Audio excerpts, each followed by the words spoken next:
So why do you want to talk about the misery of being a family member that's stuck with an alcoholic? Um, well, that's a bit prosaic. That's a little crude. That wasn't what I meant. I'm not here to point fingers at anybody. Just I've been reflecting on the journey I've been on since I met you. Because when I came to you, you were in fact, the only person in an 18 or 19-year journey of alcoholism, of sustained, manic, chaotic, uncontrollable alcoholism that I was living with, whoever said to me, "How are you?"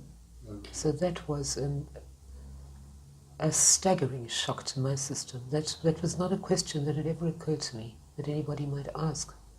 I didn't think that we came into the equation. And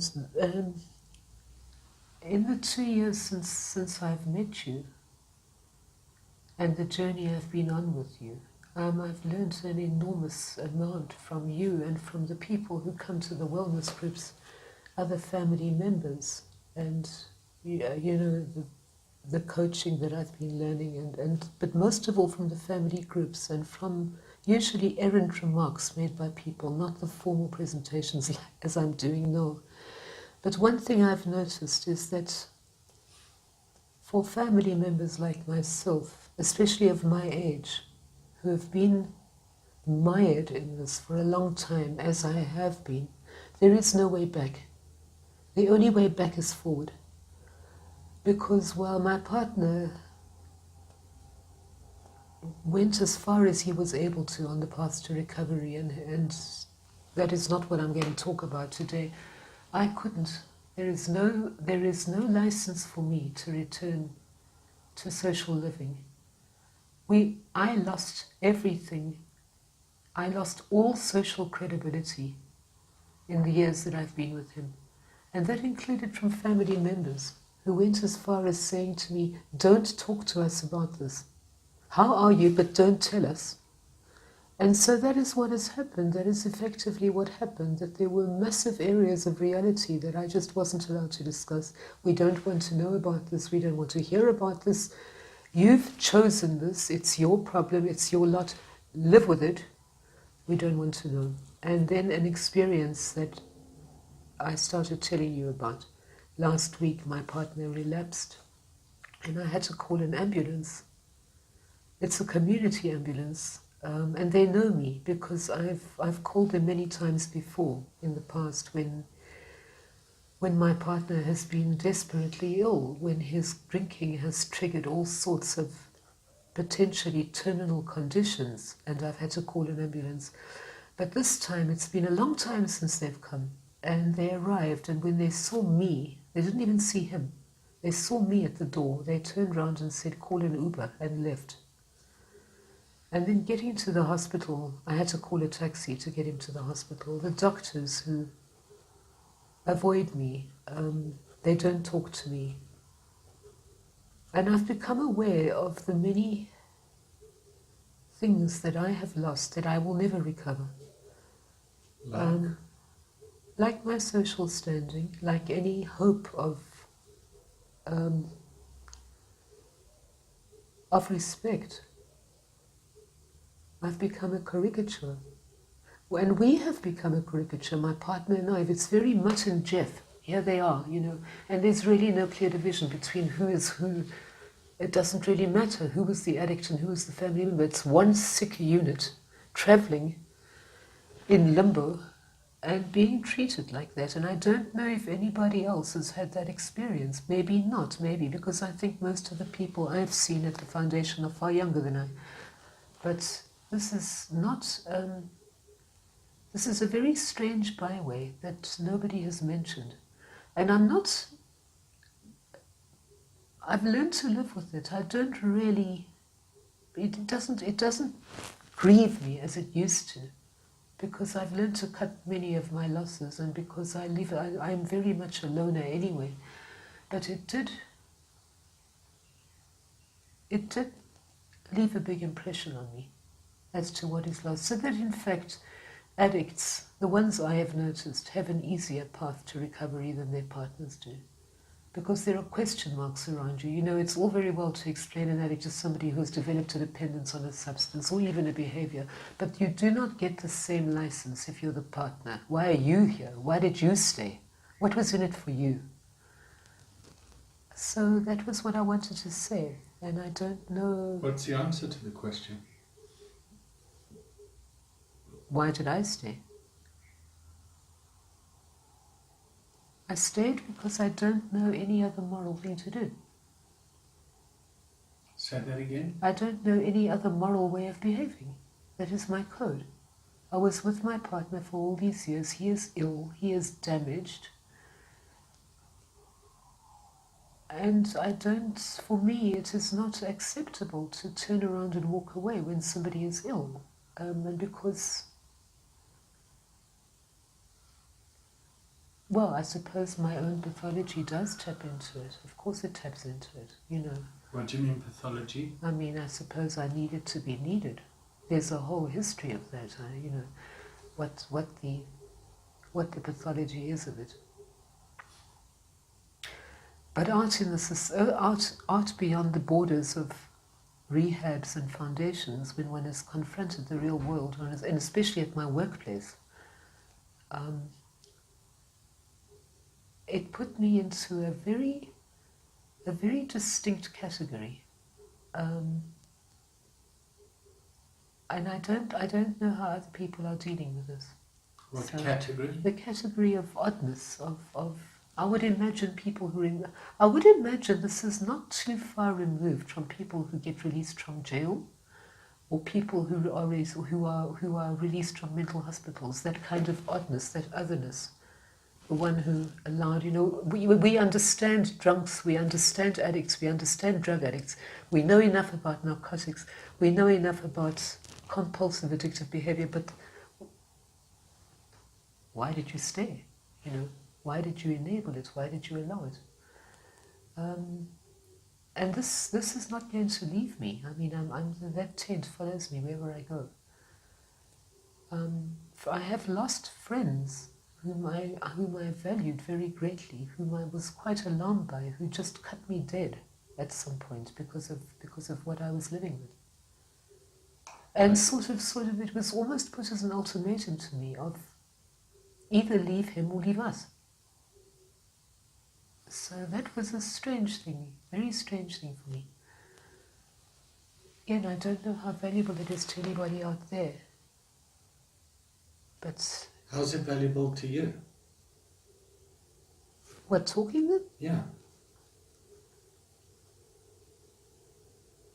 I suppose it's not the first time it's the first time I've really expressed it. And how is that for you? It's feeling, I don't know, I'm getting very self-conscious about it. I don't know if it has any meaning. It might be completely irrelevant to anybody else out there. But I mean, in the groups that I come to... Well, it's very courageous of you. That's... It might also be a bit absurd of me, so, you know, I don't know. I don't know. We'll work that out. The family groups that I come to, there's an assumption that when you get well, we'll get well. It doesn't work like that. Okay. So what does happen? You get well and we get sick.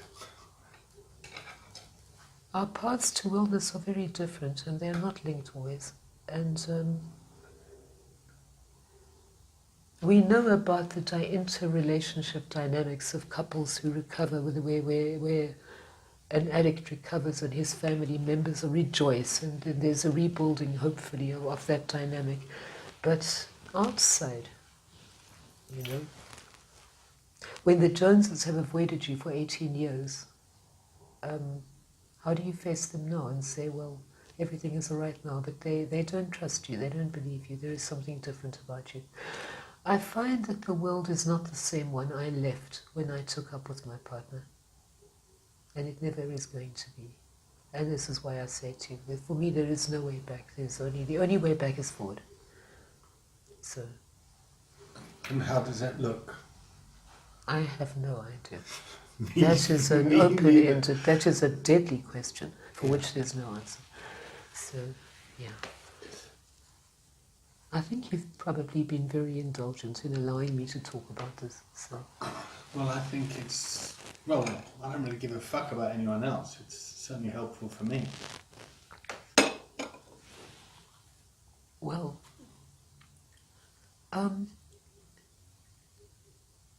yeah, I've become aware also of how the distinction between addict and family member becomes thinner and thinner and thinner, and at some point they do converge. Expand on that? There is just one entity, you know, who is taking or is the substance and who is watching it becomes one miasmic entity. It's you know.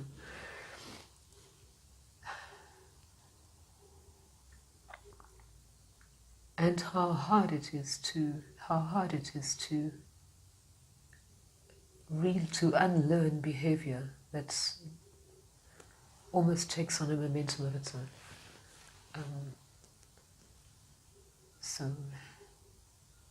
So while my partner may or may not recover fully, that I don't know. I know I'm not going to. I mean, I don't think I can recover fully. At least not. What is recovery for you? Another chance. Another chance at what? A life unlived. The lost years. The lost years. And what's been lost? Opportunity, youth, time, energy, effort. And please don't misunderstand me. I'm certainly not blaming him or anybody else. This was a choice I made or that I gravitated towards, and you know, that's where I am. Did you have a choice? I suppose I must have. We all have choices. But when it comes against your moral... Oh, you mean to walk away and leave him? In the early days, when I first became aware that he was an addict, and it was nowhere near as bad as it eventually became, yes, I suppose I could have walked away. But then I didn't understand. What kept you? I didn't understand the condition back then. I mean, it was a very long time ago, and I was much younger, and I honestly thought that this could be, quote, cured, unquote, and that we could still try for a future, a happy ever after. Lived with hope. Yeah, I thought this is a phase.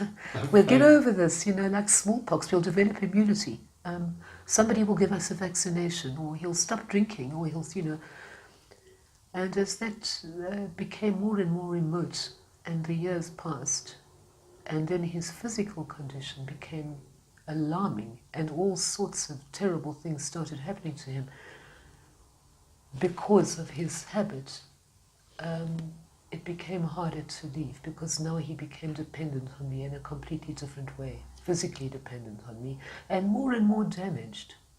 I don't wish to... I didn't come onto this video to cast aspersions on him or in any way to shame him. That is not my intention. I'm talking about myself more than him. Yeah, but your partner was sober for 2 years. He relapsed. My partner... You had to get ambulance to come in and see at this human in a critical condition, and they turned around and said, get an Uber.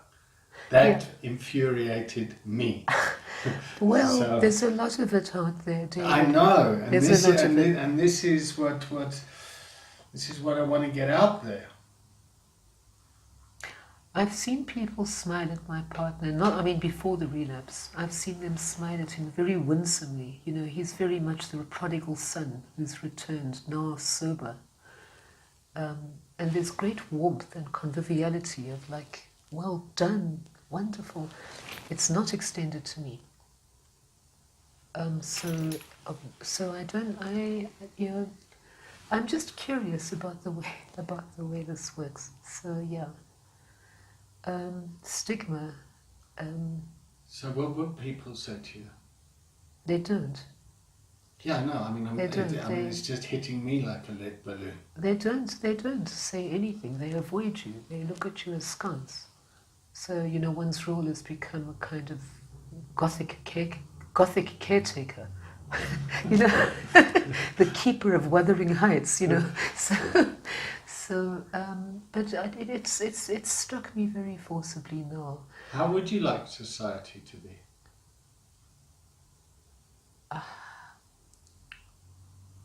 Honest. Honest. That will do. Okay. I'm not even asking for acceptance, not at all. Just you know, consistency of like, yeah, would be nice. It would be nice. Clement would be nice. Eh? A little more clement. Clement? Yeah. What does that mean? A little more congenial, a little more benign.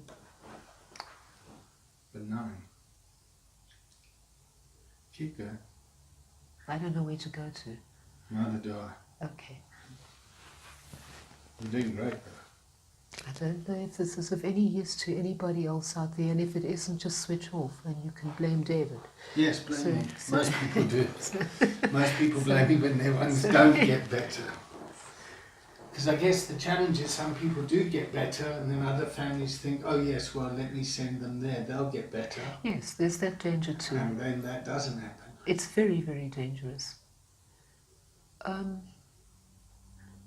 Counting the cost of what is lost after an illness like this is a shattering experience.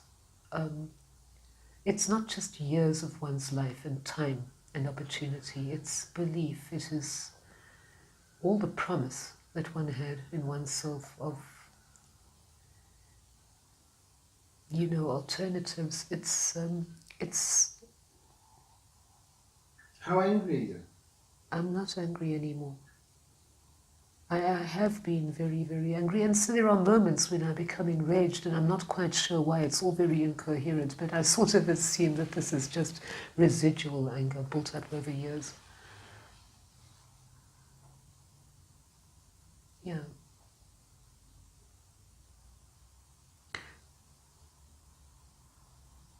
I again, you know, this is the nature of codependency, I suppose. Except I don't know if anybody else out there has experienced what I'm experiencing in this regard, in the sense of myself as a single person going out there every day to my job, to shops, to social gatherings, or trying to go to social gatherings, and finding myself very much at odds of being, you know, and with family who still don't talk about the elephant in the room, the drunken elephant in the room, the pink elephant in the room, you know, to put a metaphor on it.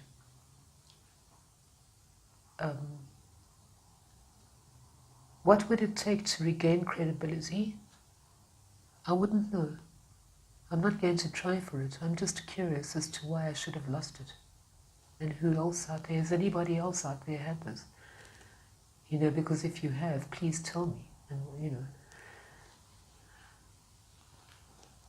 Oh, so, that I'd like to post. Well, okay. So, yeah. Just it's not a straight trajectory, as you certainly know.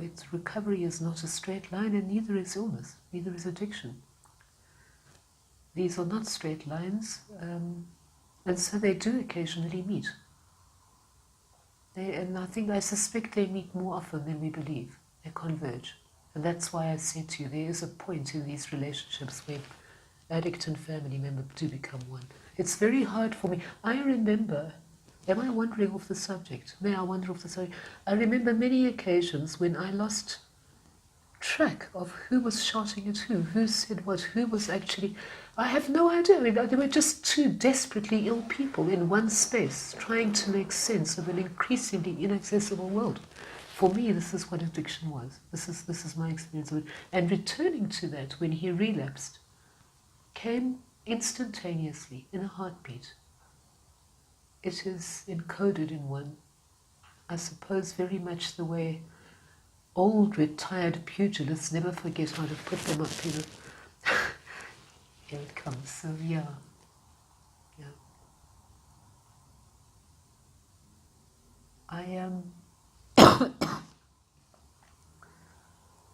I feel very old. I'm very sad. And ultimately, it's about love. I suppose you asked me why I stayed. I suppose now I understand more about why I stayed than I did at the time. And it was because of? Well, we all want love. Addicts, family members, we're all talking about the same thing. Addiction is a very crooked path to love, and so is codependency. That's all we want. So, I look at roomfuls of young family members and young addicts and wish they knew how to satisfy their hunger.